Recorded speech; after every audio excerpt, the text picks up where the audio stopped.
जय माँ काली। माँ काली की शक्ति हर व्यक्ति के लिए बराबर होती है।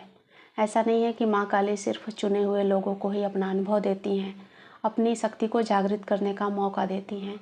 जो भी व्यक्ति दूसरे भगवान का भक्ति भजन करते करते अचानक माँ काली की तरफ मुड़ गया, माँ काली की तस्वीर देखकर या फिर माँ काली की वीडियो देखकर उस वीडियो की तरफ आकर्षित हुआ, उस फोटो की तरफ आकर्षित हुआ, तो इसका साफ संदेश है कि माँ काली उसे अपनी शक्ति का आभास कराना चाहती हैं।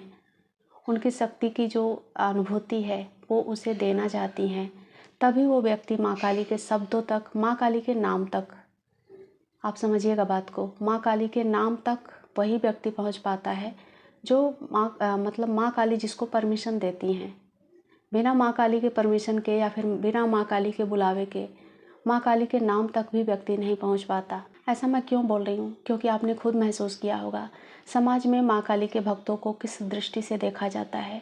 उनको सीधा तंत्र मंत्र, जादू टोना, चमत्कार इन सब से जोड़कर देखा जाता है। और इसी भावना के चलते, इसी भाव के चलते लोगों में ये जो गलत फहमियाँ हैं, गलत विचार भरे हैं, उसके चलते जो साधक भी होते हैं वो अपने आप को गुप्त रखना चाहते हैं, छुपा कर रखना चाहते हैं। अगर आप दूसरे देवी देवता का स्टेटस लगाते हो, उनके बारे में कुछ लिखते हो तो आपको झिझक महसूस नहीं होगी। पर अगर माँ काली के भक्त हो, अगर आप ऐसा स्टेटस लगाओ, आप ऐसी बातें करो, तो आपको थोड़ी बहुत झिझक होगी, क्योंकि लोग आपके बारे में तुरंत ही गलत मतलब निकाल लेंगे। उनको लगेगा कि ये तो जादूगर है, तांत्रिक है, या फिर उनके मन में जो भी गलत विचार आए आपके ऊपर ढकेल दिया जाएगा। ठीक है, ये तो सामाजिक बातें हैं।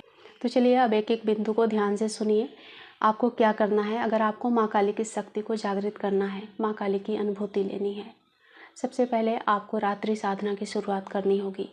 रात्रि साधना कोई एक निश्चित समय आप रखेंगे, 11 बजे के बाद का। उस समय आप माँ काली के स्तोत्र पढ़ें या फिर सहस्त्र नाम पढ़ें या फिर उनका चालीसा सुने, पढ़ें। इस तरह से कुछ मिनट ज़रूर, ये साधना ही होती है, कुछ मिनट ऐसी साधना आप ज़रूर चुनें जो माँ काली को समर्पित हो, उसमें भाव हो, उसका उच्चारण सही हो।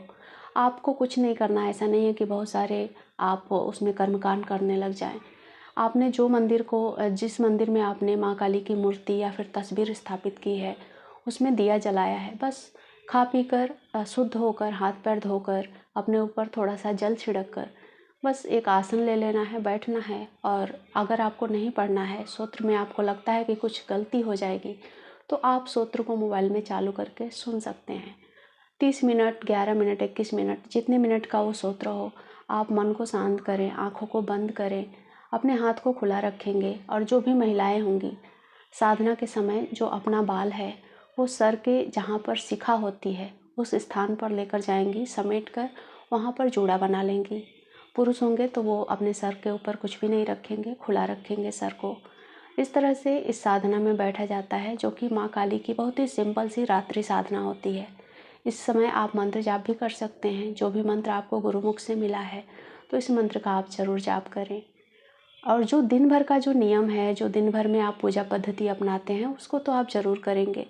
उसके साथ ये रात्रि साधना भी आप ज़रूर शुरुआत करें। अब दूसरे बिंदु को समझते हैं। जब भी माँ काली के मंत्र का जाप किया जाता है तो आपके अंदर भाव तो होना ही चाहिए, बिना भाव के भक्ति नहीं होती है। भाव के साथ आप जितने भी मंत्र जाप करें, चाहे 108 करें, चाहे 1008 करें, आप मंत्रों का सही उच्चारण करेंगे। बिल्कुल भी घबराना नहीं है, जल्दबाजी नहीं करनी है, संख्या के पीछे नहीं जाना है। जब तक सही उच्चारण नहीं करेंगे तब तक मंत्रों का प्रभाव आपके अंदर नहीं दिखाई देगा और ना ही वो शक्ति आपको अनुभूति कराएगी। तो भाव के साथ साथ उच्चारण भी आप सही रखेंगे और आप नियमित जाप करेंगे। ऐसा नहीं है कि आपने सुबह किया तो शाम को नहीं किया, या फिर आज किए कल नहीं किए। निश्चित समय, निश्चित, ये सब कुछ मतलब एक संयम होना चाहिए जीवन में, संयमित जीवन होना चाहिए किसी भी शक्ति को अपने पास बुलाने के लिए, अपने ऊपर आभास दिलाने के लिए। अब दूसरे बिंदु की ओर बढ़ते हैं। अगर आपने ठान लिया है कि आपको माँ काली से बात करनी है, आपको माँ काली की अनुभूति चाहिए, माँ काली आपको अनुभव दें, उनकी शक्ति आपको चाहिए। शक्ति क्यों चाहिए? क्योंकि हमें देखिए, ये जीवन जो मिला है ना, माँ काली या फिर माँ के किसी भी रूप का जब आप चालीसा पढ़ते हैं, हनुमान चालीसा पढ़ते हैं या फिर कोई भी स्तोत्र चालीसा, उसमें लास्ट में लिखा गया होता है कि सब सुख भोग परम पद पावे। दुर्गा जी का चालीसा आपको याद ही होगा। यानी कि माँ स्वयं बोलती हैं कि इस सृष्टि पर, इस पृथ्वी पर जब आपने जन्म लिया है तो आपको सभी सुखों को भोगना है और परम पद को पाना है। परम पद यानी कि ईश्वर के पद, परमात्मा का पद। ये कोई गलत बात नहीं है। शक्ति हमें हासिल करनी चाहिए अपने सुख के लिए, अपने से जुड़े लोगों के सुख के लिए।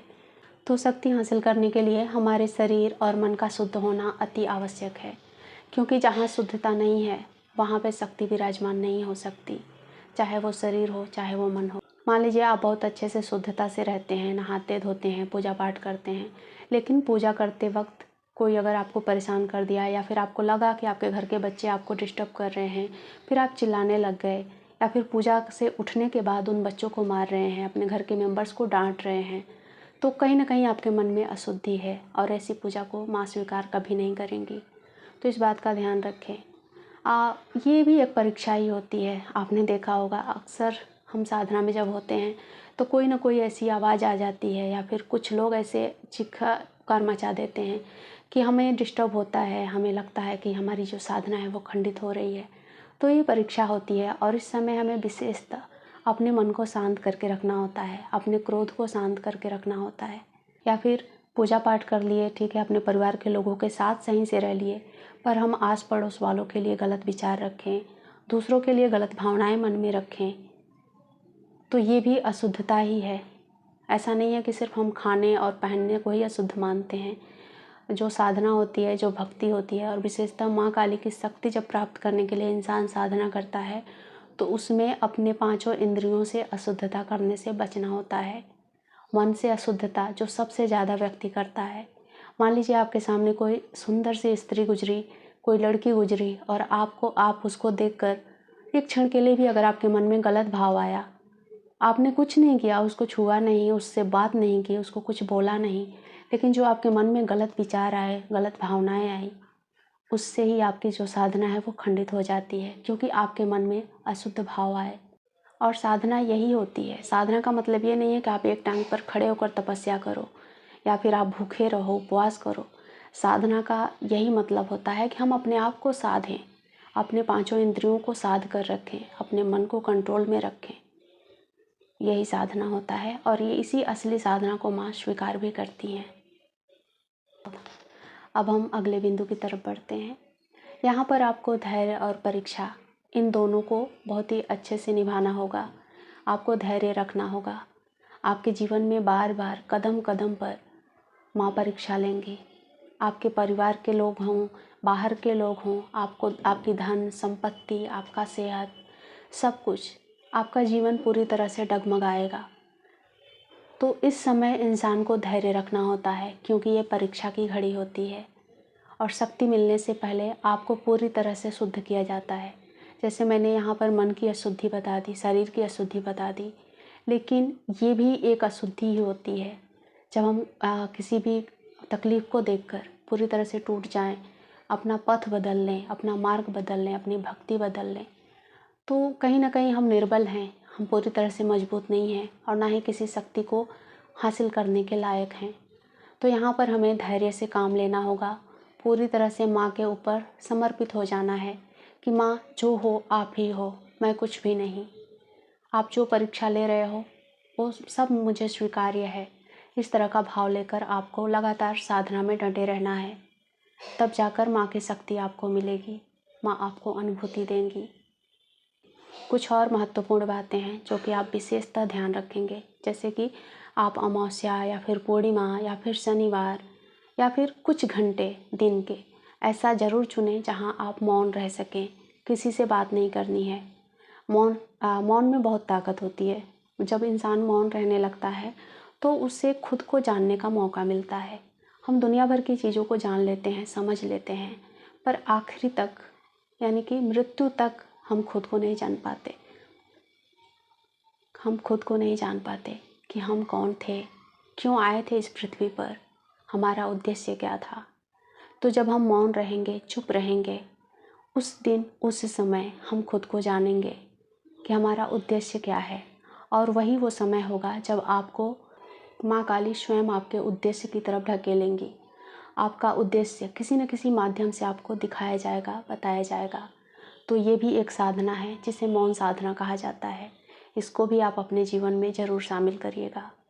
ठीक है, अब ये सारी बातें आपने नोटिस कर ली, ध्यान में रख लिया कि आपको साधना कैसी करनी है और मंत्र जाप कैसे करना है, किन चीज़ों से बचना है। अब एक आखिरी बात भी आप ध्यान रखिएगा, जब भी आप सोने जाते हैं क्षमा प्रार्थना आप ज़रूर करिएगा, क्योंकि दिन भर में कुछ न कुछ मन से, भाव से, शब्दों से कुछ ऐसे कर्म बन जाते हैं जिसके हम भागीदार होते हैं, यानी कि पाप के भागी बन जाते हैं। तो इसलिए सोते वक्त क्षमा प्रार्थना ज़रूर करना है।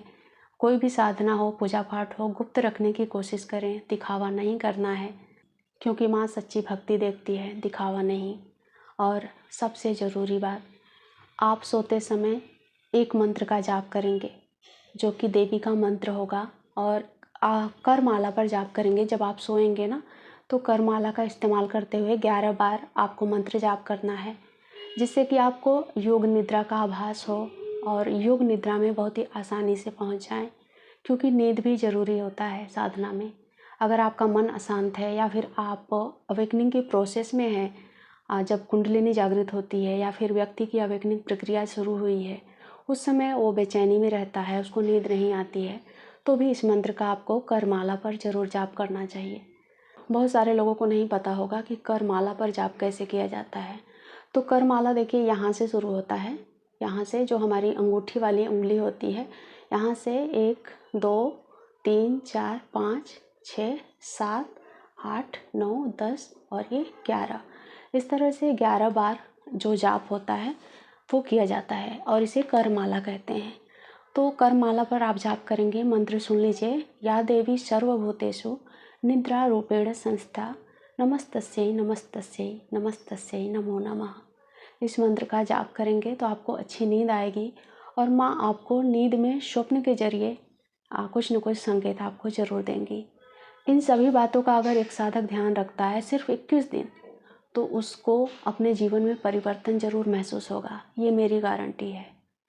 उम्मीद है इन सभी बातों को अपने जीवन में आप उतारने की कोशिश करेंगे।